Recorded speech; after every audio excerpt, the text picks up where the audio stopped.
Hello दोस्तों, एक बार फिर आप सभी का स्वागत है आपके YouTube channel free education point में। दोस्तों आज हम देखेंगे 14 जनवरी को हुए एग्जाम रेलवे एनटीपीसी का फर्स्ट शिफ्ट में पूछे गए क्वेश्चन पेपर एनालिसिस।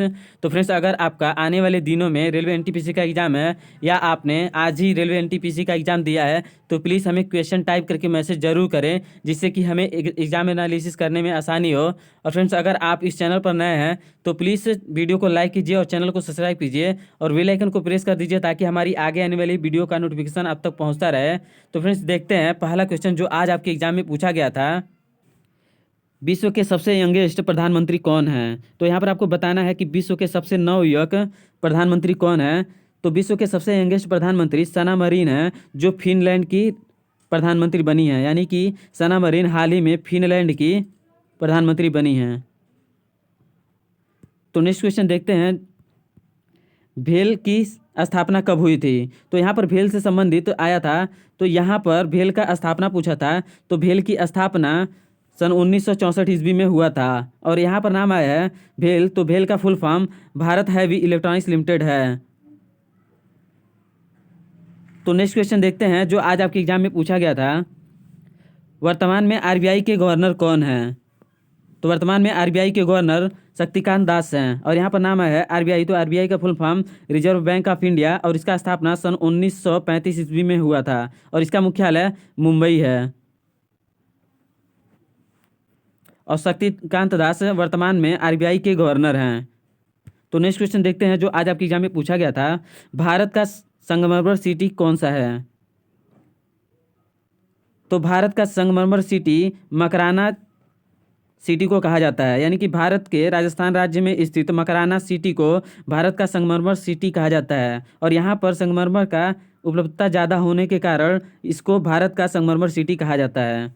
तो इसका राइट आंसर मकराना होगा, जो राजस्थान में स्थित है।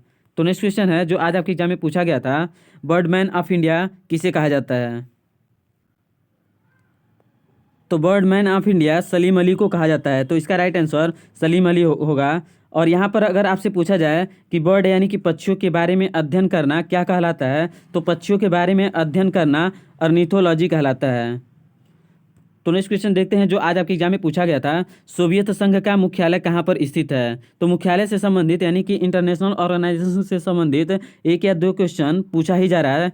तो अगर आपका आने वाले दिनों में रेलवे एनटीपीसी का एग्जाम है तो आप इसका यानी कि इंटरनेशनल यूनियन के बारे में आप प्लीज़ पढ़ के जाएं, यानी कि इंटरनेशनल ऑर्गेनाइजेशन से संबंधित आप पढ़ के जाएं, क्योंकि यहाँ पर 2 मार्क का पूछा ही जा रहा है। तो यहाँ पर देखते हैं क्वेश्चन जो आज आपके एग्जाम में पूछा गया था, सोवियत संघ का मुख्यालय कहाँ पर स्थित है? तो सोवियत संघ का मुख्यालय क्रेमलिन स्टेट मॉस्को में स्थित है। तो इसका right answer Kremlin state Moscow होगा। और यहाँ पर अगर आपसे पूछा जाए कि सोवियत संघ का स्थापना कब हुआ था, तो सोवियत संघ का स्थापना 30 दिसंबर सन 1922 ईस्वी में हुआ था और इसको यानी कि 1991 ईस्वी में यह यानी कि सोवियत संघ बंद हो गया था, यानी कि यह ऑर्गेनाइजेशन क्लोज हो गया था। तो नेक्स्ट क्वेश्चन देखते हैं जो आज आपके एग्जाम में पूछा गया था, असम राज्य के अंतिम गवर्नर कौन थे? यानी कि आपसे यहाँ पर पूछा गया था कि इससे पहले यानी कि जो वर्तमान में इनसे पहले असम राज्य के अंतिम गवर्नर कौन थे? तो इसका राइट आंसर बनवारी लाल पुरोहित होगा।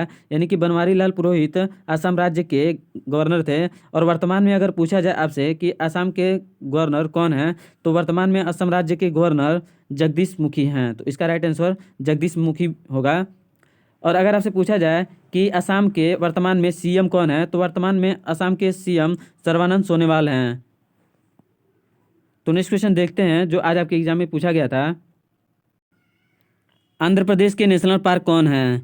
तो फ्रेंड्स, यहाँ पर ऑप्शन में क्या आया था यह क्लियर नहीं हो पाया था, लेकिन अगर आपसे पूछा जाए कि आंध्र प्रदेश के नेशनल पार्क कौन है, तो यहाँ पर कुछ आंध्र प्रदेश के नेशनल पार्क हैं, जैसे कि Shri Venkatesh national park, Papikonda national park और कोरिंगा वाइल्ड लाइफ सेंचुरी। यह तीनों आंध्र प्रदेश में स्थित हैं, जो आंध्र प्रदेश के नेशनल पार्क हैं।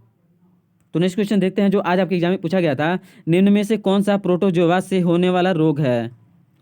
तो प्रोटोजोआ से होने वाला रोग मलेरिया है, जो ऑप्शन में आया था। तो इसका राइट आंसर मलेरिया हो जाएगा। तो नेक्स्ट क्वेश्चन देखते हैं जो आज आपके एग्जाम में पूछा गया था, प्लासी का युद्ध कब हुआ था?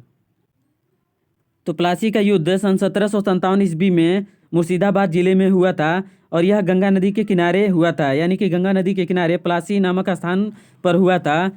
और इस युद्ध में ब्रिटिश ईस्ट इंडिया कंपनी की सेना थी और दूसरी तरफ यानी कि एक साइड में ब्रिटिश ईस्ट इंडिया कंपनी की सेना थी तो दूसरी तरफ बंगाल के नवाब की सेना थी। और कंपनी यानी कि कंपनी की सेना रॉबर्ट क्लाइव के नेतृत्व में नवाब सिराजुद्दौला को हराया था। यानी कि रॉबर्ट क्लाइव ने प्लासी के प्रथम युद्ध में नवाब सिराजुद्दौला को हराया था। तो नेक्स्ट क्वेश्चन देखते हैं जो आज आपके एग्जाम में पूछा गया था और इससे ही रिलेटेड पूछा गया था, यानी कि बक्सर का युद्ध कब हुआ था। तो बक्सर का युद्ध सन 1764 ईस्वी में हुआ था और बक्सर नगर यानी कि बक्सर नगर के आसपास ईस्ट इंडिया कंपनी के हेक्टर मुनरो और मुगल तथा नवाब की सेनाओं के बीच लड़ा गया था। यानी कि यह युद्ध ईस्ट इंडिया कंपनी के हेक्टर मुनरो और मुगल तथा नवाबों के सेनाओं के बीच में लड़ा गया था। और यह यानी कि बंगाल के नवाब मीर कासिम, अवध के नवाब सिराजुद्दौला तथा मुगल बादशाह शाह आलम द्वितीय की सेना यानी कि संयुक्त सेना अंग्रेज से लड़ पड़ी थी। तो नेक्स्ट क्वेश्चन देखते हैं जो आज आपके एग्जाम में पूछा गया था, नीति आयोग के पहले सीईओ कौन हैं।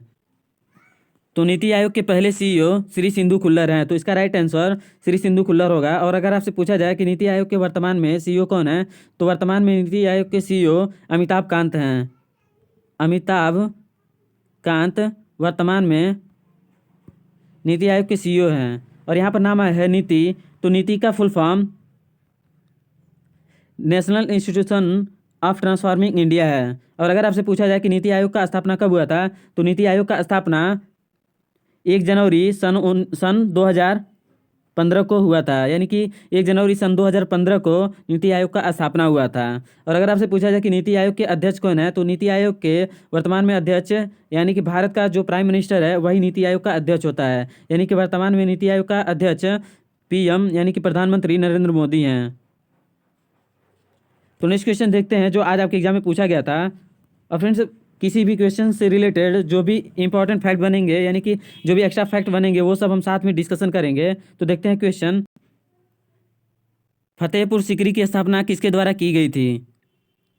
तो फतेहपुर सीकरी की स्थापना अकबर के द्वारा की गई थी। यानी कि मुगल सम्राट अकबर के द्वारा फतेहपुर सीकरी की स्थापना की गई थी। और यह स्थापना यानी कि फतेहपुर सीकरी की स्थापना सन 1571 ईस्वी में किया गया था। और इससे ही इंपॉर्टेंट फैक्ट ये भी बनता है कि आगरा की स्थापना किसके द्वारा किया गया था।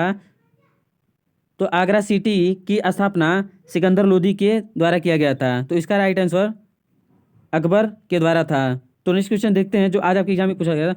तो फ्रेंड्स, वीडियो की सीरीज यहीं पे समाप्त होती है क्योंकि हमें इतने ही क्वेश्चन मिल पाए थे। उम्मीद करता हूं कि आपको ये वीडियो अच्छा लगा होगा। अगर आपको ये वीडियो अच्छा लगा हो तो प्लीज़ वीडियो को लाइक कीजिए और चैनल को सब्सक्राइब कीजिए और बेल आइकन को प्रेस कर दीजिए ताकि हमारी आगे आने वाली वीडियो का नोटिफिकेशन आप तक पहुँचता रहे। Thanks for watching, wish you all the best.